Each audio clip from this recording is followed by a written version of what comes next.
identitas, baik itu apakah itu agama atau etnisitas gitu. Karena orang dibuai dengan politik identitas, jadinya orang tuh lupa untuk mempermasalahkan yang betul-betul substansial, yaitu apa program kamu buat pendidikan gitu kan.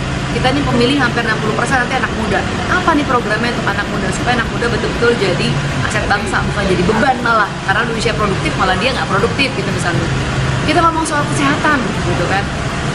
Penyakit makin banyak, tapi kalau kita bicara fasilitas di daerah itu masih tidak mumpuni. Nah ini nggak diomongin, yang diomongin cuman pilihlah yang seagama. Sama halnya saya menggugat sikapnya Mas Ganjar tentang Mas Ganjar gagasan besar buat bangsa ini. Assalamualaikum warahmatullahi wabarakatuh. Selamat siang semuanya sahabat Alphard Santero Jagat dimanapun berada. Di kesempatan kali ini coba saya kepengin menganalisa video tadi ya, bahwasanya Grace Natali disebut selalu ya, seringlah partai itu mohon maaf menyudutkan pihak seberangnya dia, maksudnya adalah yang selalu dituduh oleh dia dengan membawa-bawa identitas untuk politik. Padahal kita dulu, saya masih ingat yang disampaikan oleh Profesor Dr. Mahfud MD di ILC. Sudah lama, tapi mengatakan bahwasanya Pak Mahfud MD mengutip quote ucapan makalah dari Insinyur Haji Soekarno, Presiden Republik Indonesia, yang mana di situ Insinyur Soekarno mengatakan, jika orang Islam pengen menguasai parlemen, maka kuasailah parlemen dengan orang-orang Islam. Kemudian bagaimana caranya orang Islam memupuk agar parlemen dikuasai orang Islam. Itu yang pertama. Kemudian selanjutnya adalah jika orang Kristen pengen menguasai parlemen itu, kuasailah dengan cara-cara yang legal, yaitu apa? Mengikuti pemilu dan lain sebagainya dan lain sebagainya. Dan seterusnya kalimat itu ada, intinya adalah silakan orang Buddha, orang Hindu yang ada agama di negeri ini mau menguasai parlemen, boleh-boleh saja. Konsolidasikan dengan mereka sendiri, dengan golongannya sendiri, dengan komunitasnya sendiri. Beda kalau sekarang. Kalau sekarang tidak bisa berargumen, tapi sukanya sentimen, suka menyerang orang lain, suka membaca gerak-gerik orang lain.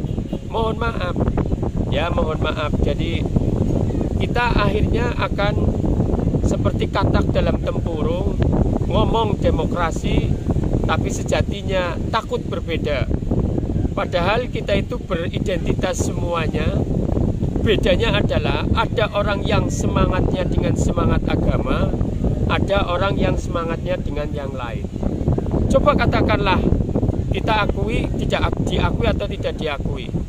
Partai di negeri ini ada partai yang berbasis agama, ada yang berbasis nasionalis. Itu identitas.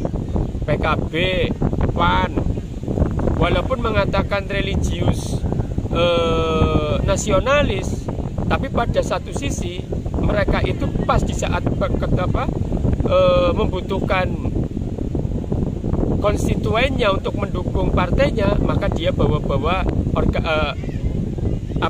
golongan tertentu. Contoh, PKB saat ini ngomong partai religius nasionalis, tapi di saat mau pemilu seperti ini mengatakan apa? PKB adalah anak kandung Nahdlatul Ulama. Kita tahu walaupun Nahdlatul Ulama memang semangatnya religius nasionalis, akan tetapi di situ basisnya adalah agama.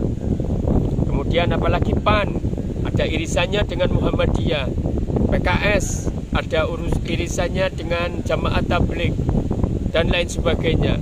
Jadi kita itu mohon maaf jangan sampai tidak nalar bahwasanya takut dengan identitas, padahal kita sendiri punya identitas. Oleh karena itu saya kritik kepada Ibu Grace Natali dan PSI, gak usah takut dengan identitas. Jika kalian pengen menang partainya, jika kalian pengen jadi anggota legislatif di parlemen, berilah manfaat-manfaat yang baik kepada masyarakat, niscaya kalian akan dipilih oleh masyarakat. Tapi jika kalian menabur-tebur kebencian terus, maka kalian akan ditinggal masyarakat. Tidak usah takut dan tidak usah khawatir. Sebaik-baik orang pasti ada yang tidak suka. Sejahat-jahat orang pasti ada yang suka juga, walaupun teman buat kejahatan. Kita tidak usah takut dengan kejahatan orang lain. Kita tidak usah bangga dengan kebaikan kita sendiri. Semuanya ada sang penentu, yaitu Allah Subhanahu wa Ta'ala. Kita mungkin mulia di depan manusia, tapi bisa hina juga di hadapan Allah Subhanahu wa Ta'ala. Berapa banyak jumlah orang yang mulia di hadapan manusia, tetapi hina di depan Allah Subhanahu wa Ta'ala. Semoga kita akan selamat dunia akhirat dan selalu jaga persatuan dan kesatuan demi terwujudnya persatuan Indonesia. Merdeka, salam persatuan dan kesatuan demi tegaknya persatuan Indonesia. Mari isi kemerdekaan negeri ini dengan demokrasi, siap berbeda, jangan takut dengan perbedaan, jangan mengklaim bahwa diri kita, golongan kita yang paling benar dan orang lain yang terus salah. Begitu ya, semoga bermanfaat. Sampai jumpa di pertemuan berikutnya. Assalamualaikum warahmatullahi wabarakatuh.